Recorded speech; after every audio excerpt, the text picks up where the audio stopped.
Previously on Yesterworld, we took a deep dive into the origins of Disney's California Adventure, which began as a desire to expand the original Disney park into a true resort destination. This led to the development of Westcott, but due to a number of outside circumstances, this concept was eventually abandoned. We then covered the original vision for its replacement, along with the budget constraints and shift in company priorities that led to what became a reality. We now continue the story when the park officially opened on February 8, 2001.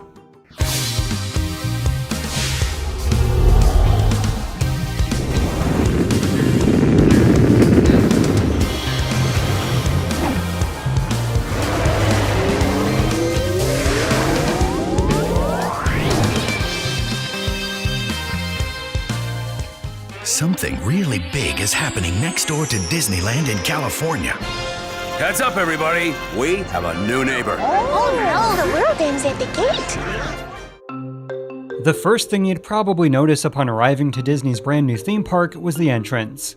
This was designed to resemble a California postcard, but unless you were standing from pretty far away at the exact angle, this was lost on the average visitor. Once you made it past the massive letters and through the lackluster entrance, you were met with a breathtaking view of a kinda squished representation of the Golden Gate Bridge, although I will give it a point for having the monorail pass through, which was kinda cool. Once you officially entered the park, you'd more than likely notice the music of California Adventure, which was comprised of various songs about, what else, California. After passing under the Golden Fake Bridge, you were presented with the first retail locations, the eyesore of Greetings from California and Engineer's Toys. Thankfully, the nearby Bakersfield Bakery and Burbank Ice Cream were surprisingly well themed, as both were housed within a repurposed California Zephyr. The focal point of Gateway Plaza is the 50-foot tall sun icon, symbolizing California's abundant sunshine. From there, we enter the hub of California Adventure, or rather, the Fork, with Sunshine Plaza and the creatively named Sun Icon. Of course, this was initially envisioned to be a monumental spire, but was then redesigned to represent the California sun, which was initially pretty fitting and attractive. However, this was scaled back even further to something, as one Imagineer described, you might find in a shopping mall. But there was another problem, as the structure was supposed to reflect the sun throughout the day, creating a beautiful display of light rays. Unfortunately, someone on the Disney team forgot that the sun rises in the east and sets in the west. So in reality, the structure was actually backlit by the sun during the brightest parts of the day, casting a shadow on the icon instead of sunshine. They tried to fix this by installing several metallic reflectors. So in theory, these reflectors were supposed to reflect the real sun onto the fake sun, which was then supposed to reflect the reflected sun onto visitors. You really can't make this stuff up. Next, let's travel to the Hollywood Pictures backlot, a name that was incredibly misleading given no filming of any sort actually took place here. Now, despite its small size, there was a whopping 6 locations to grab a bite to eat or drink. One of them was a quick-service sit-down restaurant called Hollywood and Dine. This rather unique eatery allowed visitors to choose from one of 4 different counters and menu options, which happened to be based on iconic restaurants of old Hollywood. Another was a full-service restaurant called ABC Soap Opera Bistro, which was sure to be a delight for the little ones. Here you could dine in recreated sets from All My Children, General Hospital, Port Charles, and One Life to Live. So Disney was really banking on you having a passion for soap operas, and if not, you should probably find somewhere else to eat. Oh wow, it's the Chandler Mansion set from All My Children, and Kelly's from General Hospital. It's One Life to Live's Landview Country Club. Now, the art of animation, although severely scaled back from the initial vision, was by far one of the best experiences in the entire theme park. Heck, just the main entrance alone was more innovative than most of what California Adventure had to offer, with a mesmerizing display featuring highlights from beloved Disney classics. Also, be sure to savor these moments, because when the park first opened, this was quite literally the only place to see any Disney characters. If you're in the mood for a show, why not visit the Hyperion Theater to witness the one and only Steps in Time? I told you, kid, I'm your fairy godmother. I'm here to help. Now just give me a sec. I'm kind of new to this whole fairy gig. I used to be a sorceress, but it doesn't pay, and there's no health benefits, so... This hastily thrown together show was about a fairy godmother who helps a child solve his problems with the magic of Disney musical numbers. It also featured one of the most uncomfortable moments in theme park history, a full-grown adult singing a love song with a child. Tell me, princess, now when did you last let your heart decide? Let me share this whole new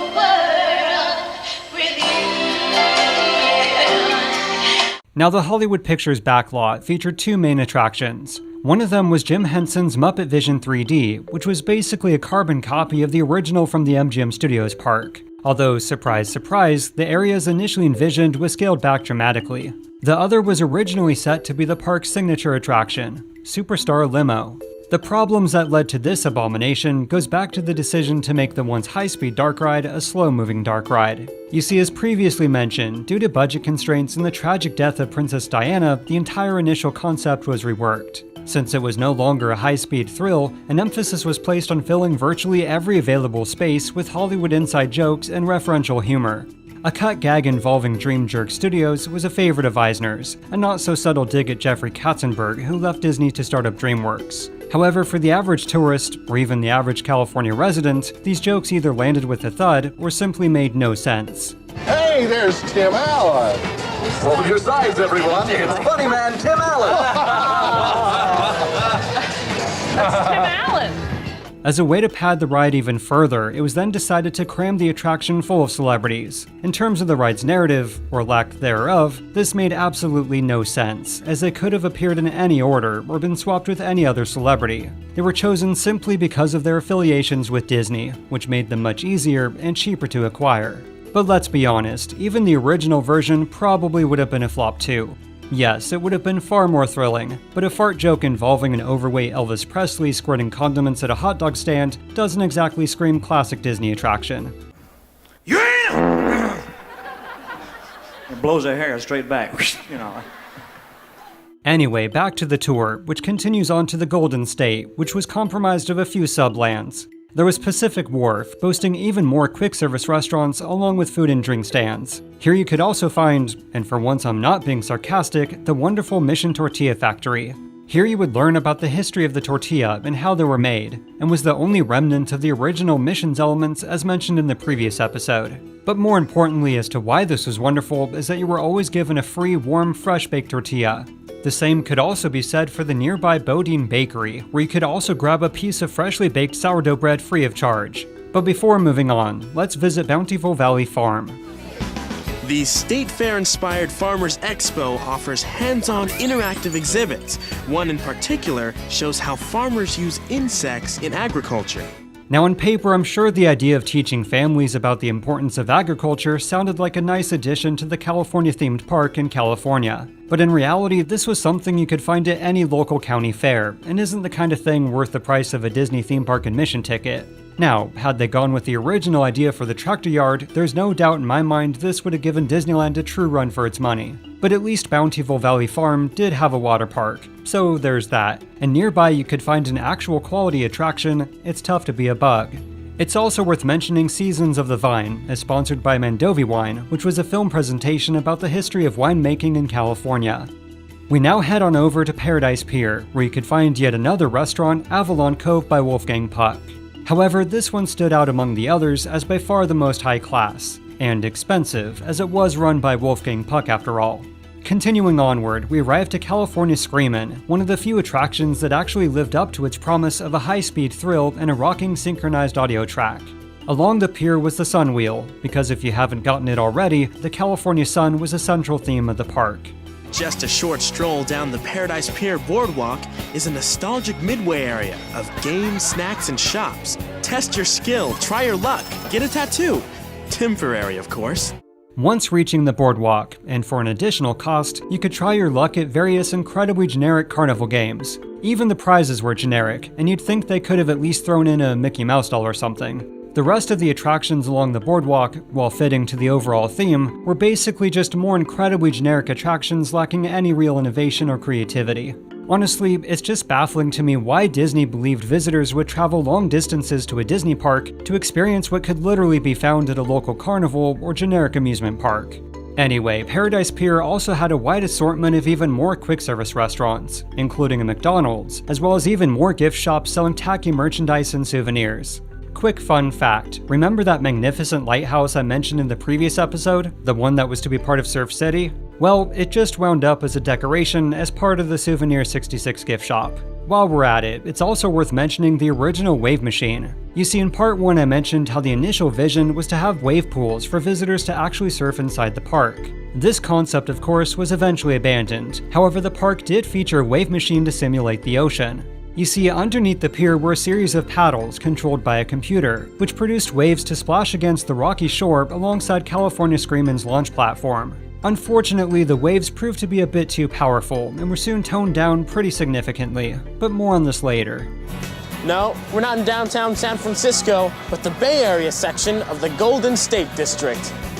Winding back down to experience the rest of what the Golden State had to offer was a recreation of downtown San Francisco. Technically it's still there, but it's only a matter of time. Next door was the fittingly named Golden Dreams Theater, showcasing the quote, film adventure Golden Dreams. Now if you remember from the previous episode, this was initially envisioned as an elaborate, big-budget animatronic-filled spectacular. However, the end result, while definitely a well-made film, was little more than that. Plus a giant statue of Whoopi Goldberg. I'm Calafia, Queen of California. You know I'm the spirit of this old place. Nearing the end of our tour, while still technically part of the Golden State, was in my opinion the best themed land within the entire park, Grizzly Peak. Here you could find the Redwood Creek Challenge Trail, which finally offered the little ones something fun they could do on their own. You also had the Grizzly River Run, and while pretty darn fun, was sorely missing some animatronics, and to be honest, still is today. After passing by the Grand Californian Hotel, you'd arrive to the subland of Condor Flats. Gentlemen, welcome to Condor Flats, home of the daredevils and dreamers of California aviation.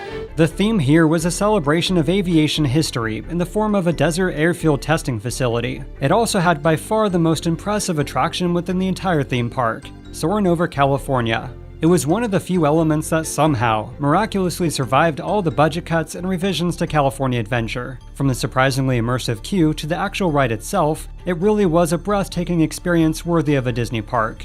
And with that, we end our tour of Disney's original California Adventure. We hope you enjoyed this whimsical look at Disney's California Adventure, a new theme park located right next door to Disneyland in California. Come visit us and experience the fun and adventures of California Disney style. We hope to see you soon.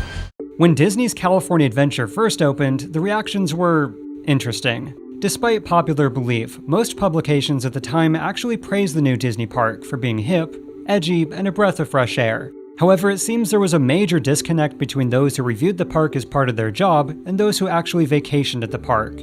Many heavily criticized California Adventure for, to be blunt, feeling like a discount Disney park, lacking any real sense of Disney magic beyond a handful of experiences. They also complained that there were far too few attractions and far too many restaurants and shops. And they were right.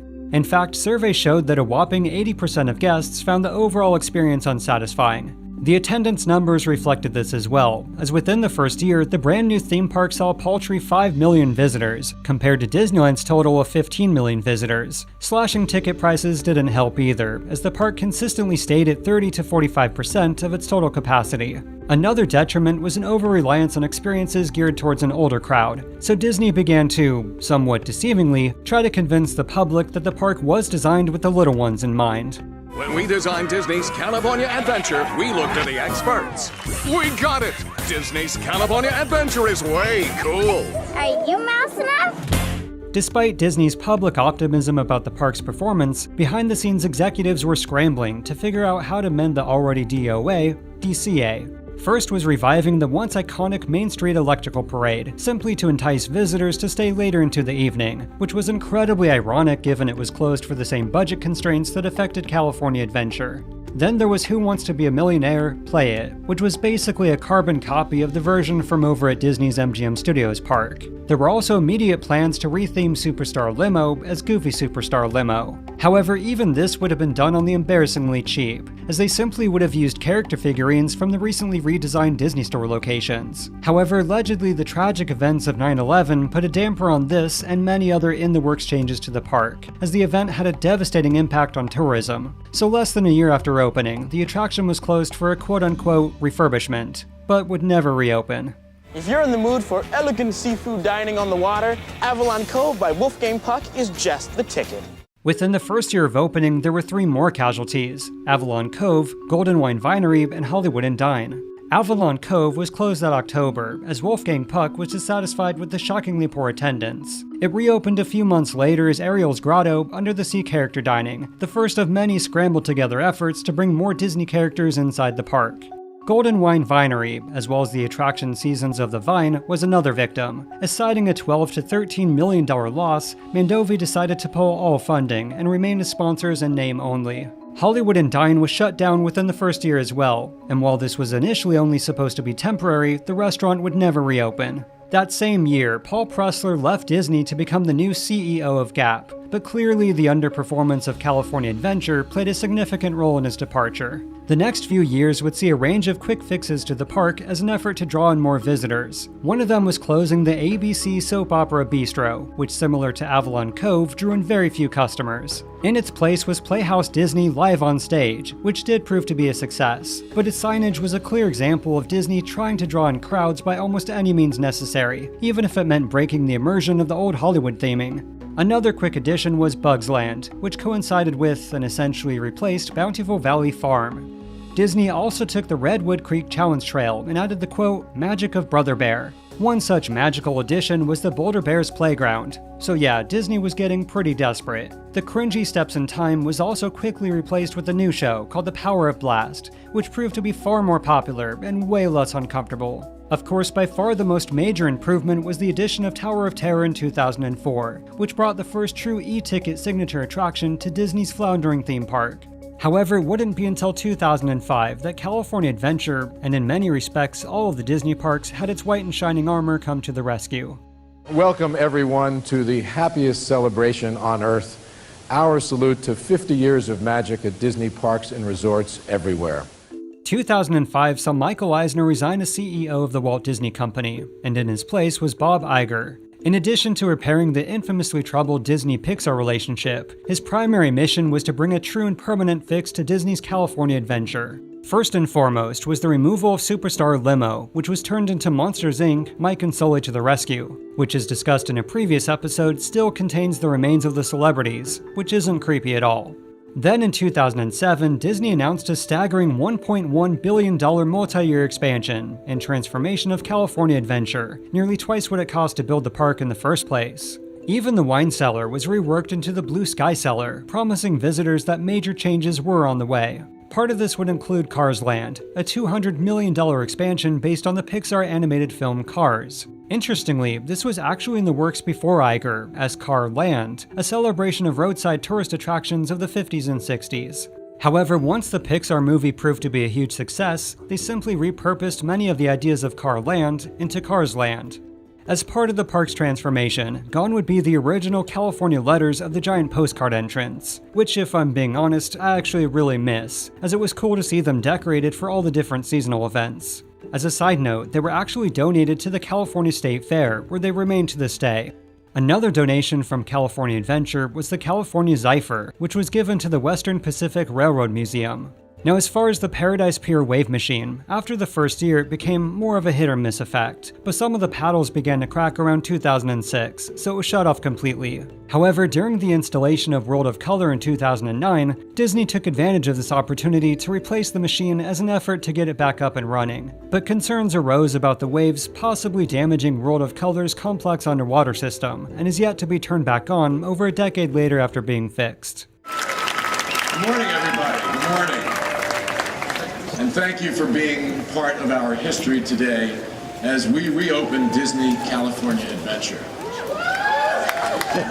Within a matter of years, virtually every single original aspect of Disney's California Adventure was transformed, expanded, altered, or redesigned from scratch. Heck, even the cheap carnival games are now charming little additions to Pixar Pier, which go alongside the also well-themed food and drink stands. The park's much-needed love and attention is one of the few times the end result, at least in my opinion, far exceeded the original promise. I can't say I agree with every aspect of change, and with the upcoming Avengers campus, the criticism of the park's over-reliance on Marvel and Pixar is certainly valid. But if I can end the series with anything, it's to stress that I don't hate the original California Adventure. In fact, I have a lot of fond memories of it as a kid. However, its concept and execution just wasn't on par with the level of immersion or Disney magic we've all come to know and love. So at the end of the day, it seems Michael Eisner's infamous words of, "I think this is the beginning of a beautiful theme park," were true. It just took a couple decades.